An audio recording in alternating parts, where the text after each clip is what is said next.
नए साल की नए अंदाज में टेस्ट का खजाना लेकर आया है आपका अपना श्री बालाजी मिठाई वाला। हमारे पास हर तरह की मिठाइयाँ, नमकीन मौजूद है और शुद्ध केक, लस्सी, जूस के साथ साथ मॉर्निंग नाश्ता गर्मा गर्म बस आपकी सेवा में।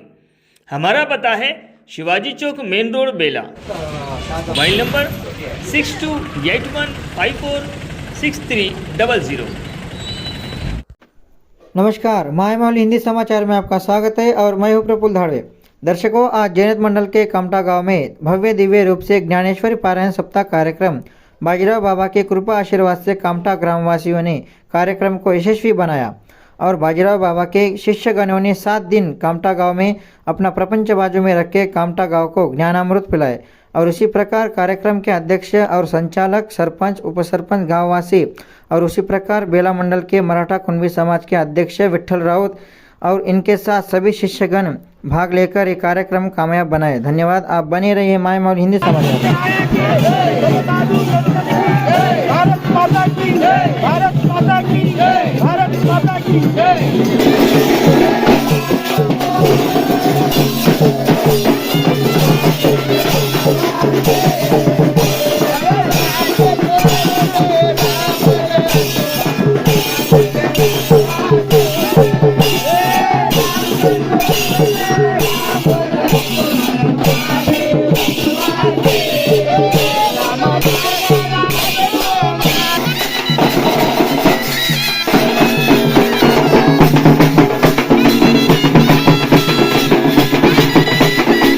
नमो जयात्या वेद प्रतिपाद्या जय जय कर्तव्यात्मरूपा सकलार्थमति प्रकाशो मने निवृत्ति दातो अवतारी धोजी। ज्ञानेश्वर महाराज की, सद्गुरु बाजीराव बाबा की, सब साधु संतन की, भारत माता की, भारत माता की, भारत माता।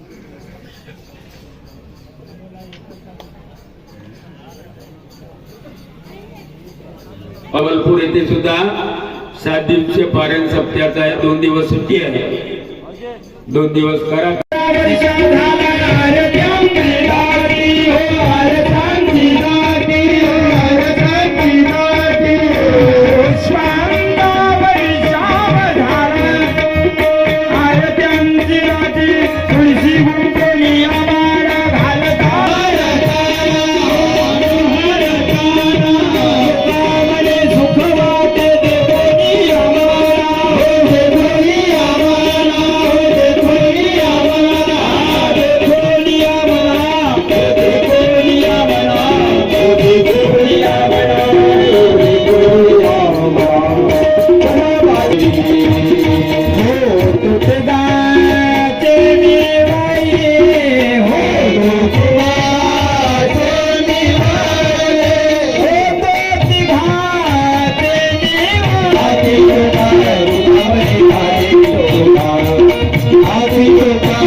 ब्रह्मलीन ब्रह्मनिष्ठ श्री संत सद्गुरू बाजीराव महाराज यांच्या कृपाशीर्वादानं कामठा येथे दिनांक 24 30/12/2025 ते आज दिनांक 30/12/2025 7 दिवसीय अखंड ज्ञानेश्वरी पारायण सप्त्याचं आयोजन करण्यात आलेलं होतं.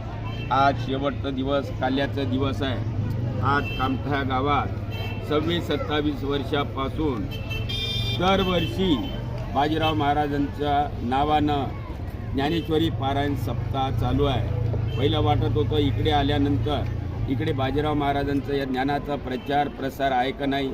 याच्या अगोदरही बाजीराव महाराज या गावात येऊन स्वतः प्रवचन करून गेले. याच ठिकाणी आपण आता तिथं कार्यक्रम करत आहोत. तिथं म्हणजे ज्ञानाचा प्रचार आणि प्रसार करण्यासाठी बाजीराव महाराजांनी आळंदीला जाऊन आध्यात्मिक शिक्षण घेऊन घुडकेश्वरला ध्यान करून सप्त्याची निर्मिती केली.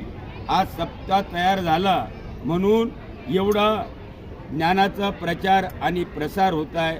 लोक निर्वसनी होत आहे आणि आध्यात्मिक मार्गाला लागले. पहिलं आपल्याकडे एवढा याचा प्रचार आणि प्रसार नव्हता म्हणून बाजीराव महाराजांना आपला कनबाळा आला. जगाच्या कल्याणा संतांच्या विभूती देह कष्टभीती परोपकारी बाजीराव महाराजांनी संपूर्ण आयुष्य आणि शरीर झिजवून हे ज्ञान आपल्यापर्यंत आणलं. फुकट ज्ञान नाही आला. त्यासाठी बाजीराव महाराजांना आपलं आयुष्य आणि शरीर झिजवा लागलं आणि तेच कार्य जरी करता आज बाजीराव महाराज या नश्वर शरीरानं नाही पण आत्मतत्वानं जे जे बाजीराव महाराजांना मानत आहे त्यांच्यासोबत बाजीराव महाराजांचा आशीर्वाद आहे. म्हणूनच हे कार्य अखंड चालू आहे. आम्ही निमित्त मात्र, सर्वांचा करता करविता धनी सद्गुरू बाजीराव महाराज आहे.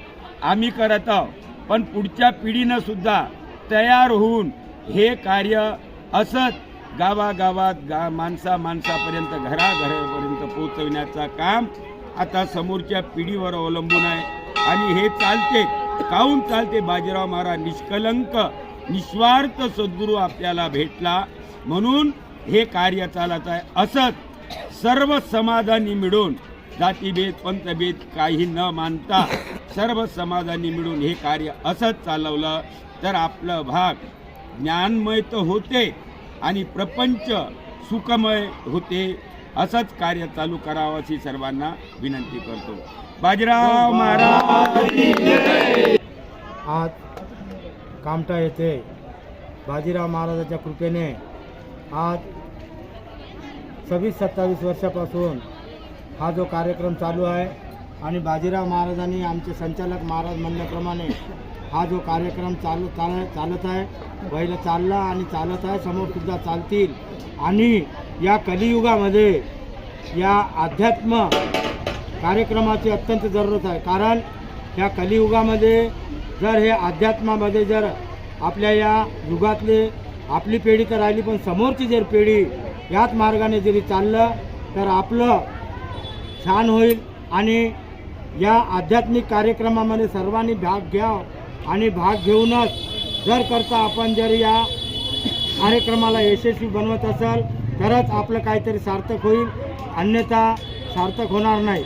आणि या सर्व कामठा ग्रामवासियांनी एवढा हा भव्य दिव्य हा अन्नदानाचा जो कार्यक्रम केला, ह्या एवढा आमचा संच जो आहे खाली जेवणासाठीच नसून ह्या थंडीमध्ये एवढ्या तकलिफीमध्ये येऊन ह्या बाजीराव महाराजाच्या आदेशानुसार या बाजीराव महाराजाच्या कृपेने हा एवढा भव्य दिव्य हा प्रत्येक वेळेस ह्या 6 महिने आपलं घरदार सोडून आपला प्रपंच सोडून हे सर्व लोक या बाजीराव महाराजाच्या कार्यक्रमामध्ये फिरत आहे. तरी सर्वांनी यांची काळजी घ्यावी. कारण हा कार्यक्रम एवढा मोठा भव्य दिव्य हा भेदोडा संच करत आहे म्हणलं तर आपणाला सुद्धा थोडंसं विचार करायला पाहिजे की बा हे लोक काऊन फिरत आहे. तर बाजीराव महाराजांनी जो आपल्याला मार्गदर्शन केलं त्याच मार्गदर्शनाने आपण जर चाललं तर आपलं भलं होईल. म्हणून बाजीराव महाराजांनी का म्हणलं, आत्ताच महाराजांनी ओवी म्हणली, आपण तरले नव्हे ते नवलं पुढे उद्धारिले सर्वाची तो. बाजीराव महाराज तरुण गेले आणि दुसऱ्याला सुद्धा तरण्यासाठी हा मार्ग आपणाला आणून दाखवलेला आहे. जर आपण तरलो तर ठीक आहे. यासाठीच आपण ह्या समुद्रामधून या नदीमधून आपण तरुण जाव यासाठी बाजीराव महाराजांनी आपल्याला मार्गदर्शन केलं. त्याचप्रमाणे आपण होता होईपर्यंत प्रयत्न करा. प्रयत्न नाही यशस्वी होते असं मी सांगतो आणि मला जो या दोन शब्द बोलण्यासाठी जो टाईम दिला संचालक महाराजांनी आणि या सर्व मंडळींनी त्यांचे मी आभार मानतो, अभिनंदन करतो आणि याच ठिकाणी